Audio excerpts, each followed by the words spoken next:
ಪ್ರತಿಯೊಬ್ಬರಿಗೂ ಈ ಸಂದರ್ಭದಲ್ಲಿ ನಾವು ಸ್ವಾಗತವನ್ನು ಬಯಸ್ತೇವೆ. ತಾವು ಇನ್ನೂ ಹೆಚ್ಚಿನಾಗಿ ಬ್ಯಾಂಕಲ್ಲಿ ಇಟ್ಟಿರತಕ್ಕಂಥ ಪ್ರೀತಿ ವಿಶ್ವಾಸವನ್ನು ಈ ಸಂದರ್ಭದಲ್ಲಿ ನಾವು ಹೆಚ್ಚಿಸೋದಕ್ಕೆ ಒಂದು ಅವಕಾಶ ಆಗುತ್ತೆ. ಅದೇ ರೀತಿ ಬ್ಯಾಂಕಿನ ಅಧ್ಯಕ್ಷರಾದ ಕೆ ರಮೇಶ್ರವರು ಇವತ್ತು ಈ ಬ್ಯಾಂಕಿನ ಅಧ್ಯಕ್ಷರು ಕೂಡ ಮತ್ತು ಈ ಜನರಲ್ ಬಾಡಿ 1924-25ನೇ ಸಾಲಿನ ಜನರಲ್ ಬಾಡಿಯ ಅಧ್ಯಕ್ಷತೆಯನ್ನು ವಹಿಸಿಕೊಂಡಿದ್ದಾರೆ.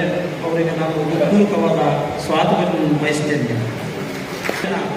ಉಪಾಧ್ಯಕ್ಷರಾದ ಕೀರ್ತಿರವರು ಅವರು ಕೂಡ ಈ ಸಂದರ್ಭದಲ್ಲಿ ಮತ್ತು ಮಾಲಿಕ ಸ್ವಾಮಿಗಳು ಅವರು ನಿರ್ದೇಶಕರು ಈ ಸಭೆಗೆ ಬಂದಿದ್ದಾರೆ. ಅವರಿಗೂ ನಾನು ಈ ಸಂದರ್ಭದಲ್ಲಿ ಸ್ವಾಗತವನ್ನು ಬಯಸ್ತೇನೆ. ಮತ್ತು YBC ರವರು ಅಂದರೆ ನಮ್ಮ ಕೋರ್ಟಿನ ನೋಟ್ರಿಗಳು ಅವರು ಕೂಡ ಈ ಸಂದರ್ಭದಲ್ಲಿ ನಮ್ಮ ಬ್ಯಾಂಕಲ್ಲಿ ಒಂದು ಕಾನೂನು ತಜ್ಞರಾಗಿ ಸೇವೆ ಸಲ್ಲಿಸ್ತಿದ್ದಾರೆ. YB ಚಂದ್ರಶೇಖರಪ್ಪರವರು ಅವ್ರಿಗೂ ಕೂಡ ನಾನು ಈ ಸಂದರ್ಭದಲ್ಲಿ ಸ್ವಾಗತವನ್ನು ನಾನು ಬಯಸ್ತೇನೆ. ಮತ್ತು ಡಿ ಚಂದ್ರಯ್ಯರವರು ಅವರು ಕೂಡ ಉಪಾಧ್ಯಕ್ಷರಾಗಿ ಸೇವೆ ಸಲ್ಲಿಸಿ ಈಗ ನಿರ್ದೇಶಕರಾಗಿ ಸೇವೆ ಸಲ್ಲಿಸ್ತಿದ್ದಾರೆ. ಅವರಿಗೂ ಕೂಡ ಸ್ವಾಗತವನ್ನು ನಾನು ಬಯಸ್ತೇನೆ. ಮತ್ತು GB ಸಾಗರ್ ಅವರು ಕೂಡ ನಿರ್ದೇಶಕರಾಗಿ ಸೇವೆ ಸಲ್ಲಿಸ್ತಿದ್ದಾರೆ.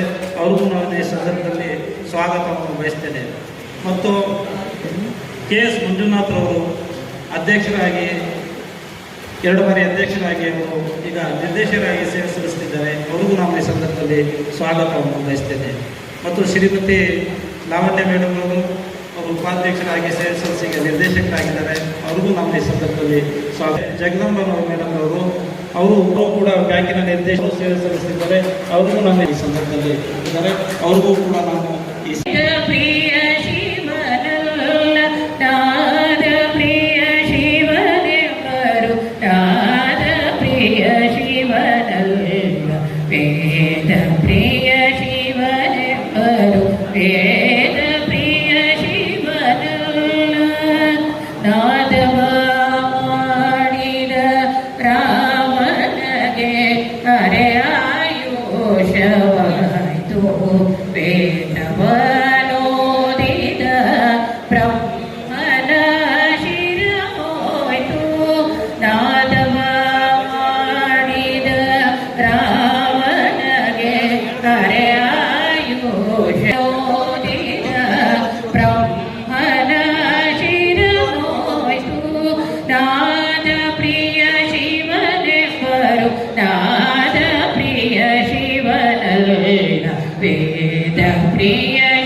ಈ ಒಂದು ಕಾರ್ಯಕ್ರಮಕ್ಕೆ ಆಗಮಿಸಿರ್ತಕ್ಕಂಥ ಎಲ್ಲ ಗಣ್ಯ ಮಹನೀಯರನ್ನ ತಮ್ಮ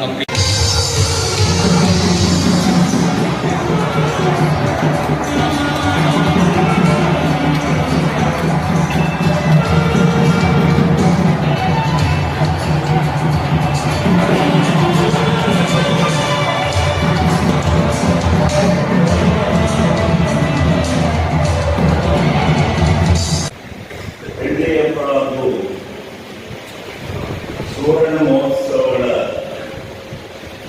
ಈ ಸಮಾರಂಭದಲ್ಲಿ ಇವತ್ತಿನ ಅತಿಥಿಗಳಾಗಿ ಆಗಮಿಸಿರ್ತಕ್ಕಂಥ ಅರಸೀಕೆರೆ ನಗರಸಭಾ ಮತ್ತು ಈ ಬ್ಯಾಂಕಿನ ಪ್ರಸ್ತುತ ಅಧ್ಯಕ್ಷರಾಗಿರ್ತಕ್ಕಂಥ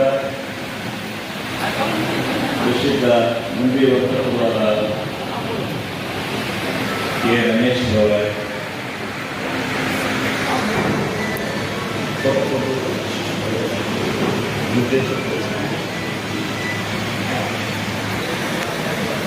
ಅರ್ಬನ್ ಕೋಆಪರೇಟಿವ್ ಬ್ಯಾಂಕ್ ಜನತೆಯ ಆಶಾಕಿರಣವಾಗಿ ಒಳ್ಳೆ ರೀತಿಯಲ್ಲಿ ತನ್ನ ನಡವಳಿಕೆಯನ್ನು ನಡೆಸಿಕೊಂಡು ಕಾರ್ಯಪ್ರವೃತ್ತಿಯನ್ನು ಮಾಡಿಕೊಂಡು ಉತ್ತಮವಾಗಿರ್ತಕ್ಕಂಥ ಕೆಲಸ ಕಾರ್ಯಗಳನ್ನು ಮಾಡ್ಕೊಂಡು ಹೋಗ್ತಾ ಇರ್ತಕ್ಕಂಥದ್ದನ್ನು ಸುಮಾರು ನಾವು ಒಂದು 25 ವರ್ಷಗಳಿಂದ ನೋಡ್ತಾ ಇದ್ದೀವಿ.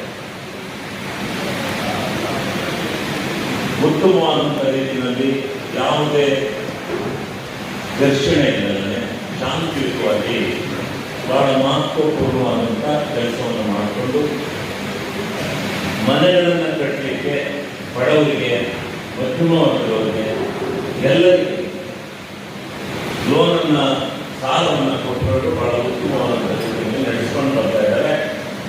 ಇವತ್ತು ಬೆಳ್ಳಿ ಹಬ್ಬದ ಜೊತೆಯಲ್ಲಿ ಸುವರ್ಣ ಹಬ್ಬವನ್ನು ಆಚರಣೆ ಮಾಡ್ತಾ ಇರ್ತಕ್ಕಂಥದ್ದು ನಮ್ಮ ನಿಮ್ಮೆಲ್ಲರಿಗೆ ಒಂದು ಗೌರವವನ್ನು ತಂದುಕೊಡುತ್ತೆ ಅಂತಕ್ಕಂಥ ಮಾತನ್ನು ನಾನು ಈ ಸಂದರ್ಭದಲ್ಲಿ ಹೇಳ್ತಾ,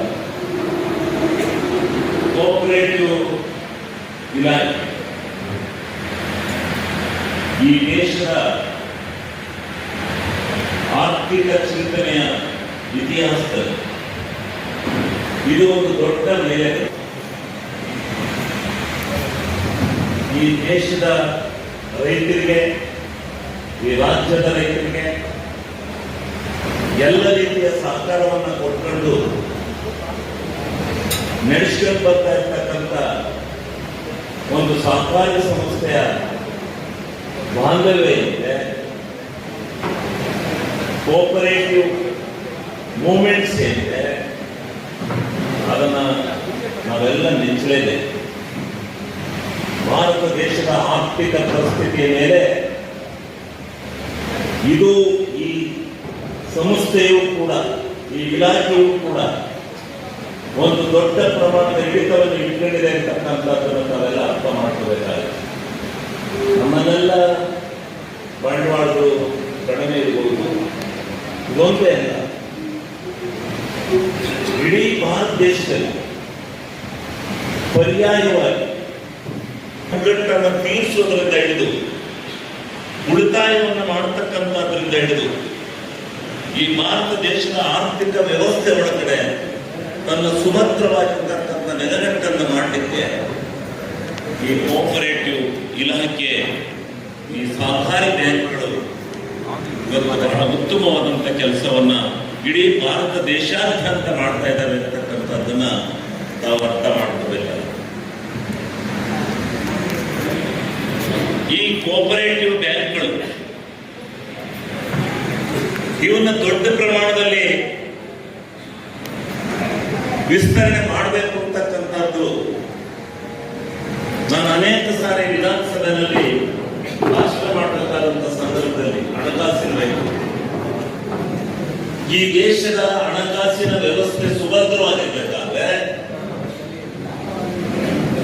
ನೀವು ಇವತ್ತು ಏನು ಒಂದು ಸಹಕಾರಿ ಹಣದ ಮುಖಾಂತರ ಈ ದೇಶದ ಆರ್ಥಿಕ ವ್ಯವಸ್ಥೆಯನ್ನು ಸುಭದ್ರಗೊಳಿಸತಕ್ಕಂಥ ಕೆಲಸವನ್ನು ಮಾಡಬೇಕು.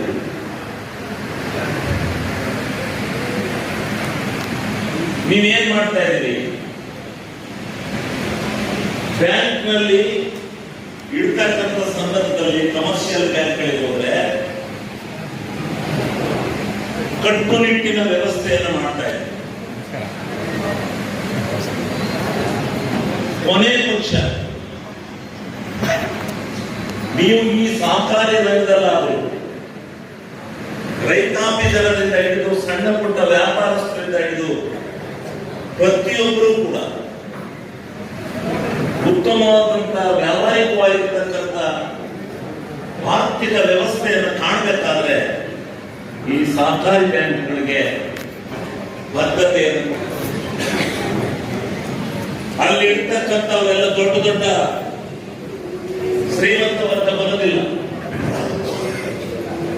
ಅಲ್ಲಿ ಬರ್ತಕ್ಕಂಥ ಸಾಮಾನ್ಯ ವರ್ಗದ ಜನ ಬರ್ತಾರೆ. ಆ ಸಾಮಾನ್ಯ ವರ್ಗದ ಜನಕ್ಕೆ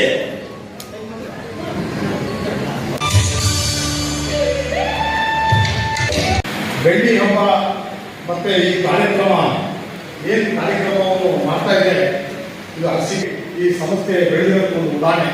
ಯಾಕಂದ್ರೆ ಈ ಹಿಂದೆ ಎಲ್ಲ ಆ ಸಂಸ್ಥೆ ಅಲ್ಲಿ ಮಾಡ್ಕೊಳ್ಳೋದು, ಈಗ ನಗರದಲ್ಲಿ ಒಳ್ಳೆ ಪ್ರಮುಖ ಒಂದು ಚೌಟಿಲಿ ಬಂದು ಇವತ್ತು ಈ ಕಾರ್ಯಕ್ರಮ ಮಾಡ್ತಾ ಇರೋದ್ರೆ ಈ ಸಂಸ್ಥೆ ಸಿದ್ದರಾಮಯ್ಯ ಕಾಲದಲ್ಲಿ ಇವತ್ತು ಆ ಒಂದು ಬ್ಯಾಂಕು ಈಗ ಕಟ್ಟಡವನ್ನು ಕಟ್ಟಿದ್ರು ನಾವು ನೋಡ್ಲಿ. ಯಾಕಂದ್ರೆ ಎಷ್ಟೋ ಸಲ ಅವ್ರು ಬಂದಿರಿ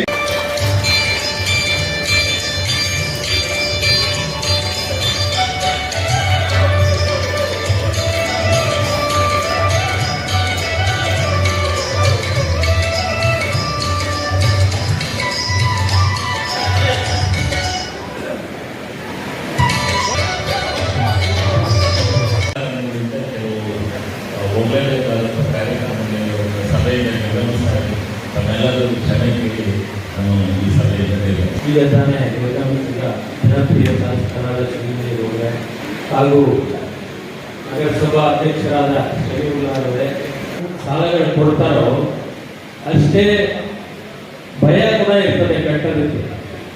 ಆ ಒಂದು ಬಿಗಿ ಇರೋದ್ರಿಂದನೇ ಅರ್ಬನ್ ಬ್ಯಾಂಕ್ ಈ 62 ವರ್ಷ ಸಾಗಿ ಬಂದಿದೆ. ಯಾಕಂದ್ರೆ ನಮ್ಮ ಬ್ಯಾಂಕ್ಗಳಿಗೂ ಬೇರೆ ನ್ಯಾಷನಲ್ ಬ್ಯಾಂಕ್ಗಳಿಗೂ ಈ ಅರ್ಬನ್ ಬ್ಯಾಂಕ್ ಕೋಆಪರೇಟಿವ್ ಬ್ಯಾಂಕ್ಗಳು ಬೇರೆ ತರ ನಿಬಂಧನೆಗಳಿರ್ತವೆ. ಇಲ್ಲೆಲ್ಲ ಕೋರ್ಟ್ ಹಾಕೋದು, ತುಂಬಾ ದಿನ ಒಂದು 5-6 ವರ್ಷ ಎಳೆಸೋದು ಅದೆಲ್ಲ ಆದ್ರೆ ಬ್ಯಾಂಕ್ ಬಹಳ ದಿನ ಇರೋದಿಲ್ಲ. ಅರ್ಬನ್ ಬ್ಯಾಂಕ್ ಅಲ್ಲಿ ಸಾಲ ತಗೊಂಡು ಕಟ್ಟಲಿಲ್ಲ ಅಂದ್ರೆ ಏನು ಒಂದು 3 ತಿಂಗಳಿಗೆ ಬಂದ್ಬಿಡ್ತಾರೆ. ಯಾರು ಬಂದು ಒಂದು 5-10 ಒಟ್ಟಿಗೆ ಯಾರಿಗೆ ಕೊಡ್ಬೇಕೋ ಅವರೆಲ್ಲ ಮನೆ ಹಿಂದಿನ ಕಾಲದಲ್ಲಿ ನಾವು ನೋಡ್ತಾ ಇದ್ವಿ. ಜಪ್ತಿ ಬರ್ತಾರೆ ಅಂತ ಏನ್ ಜಪ್ತಿ ಅಂದ್ರೆ ಗೊತ್ತಾಗ್ತಿರಲಿಲ್ಲ ನಮಗೆ. ಜಪ್ತಿ ಸಾಲ ಕಟ್ಟಿ ವಾಪಸ್ ಕಟ್ಟದೆ ಹೋದ್ರೆ ಜಪ್ತಿ ಅಂತ ಇದ್ರು. ಅವಾಗ ಅವ್ರು ಏನು ಮಾಡ್ತಾ ಇರಲಿಲ್ಲ, ಹೊರಗಿಟ್ಬಿಡ್ತಾ ಇದ್ರು ಅಷ್ಟೇ. ಅವಾಗ ಅವ್ರ ಮನೆ ಜಪ್ತಿ ಆಗತ್ತೆ ಅಂತ ಹೇಳಿ ಇಡೀ ಊರೆಲ್ಲ ಮಾತಾಡ್ತಿದ್ರು.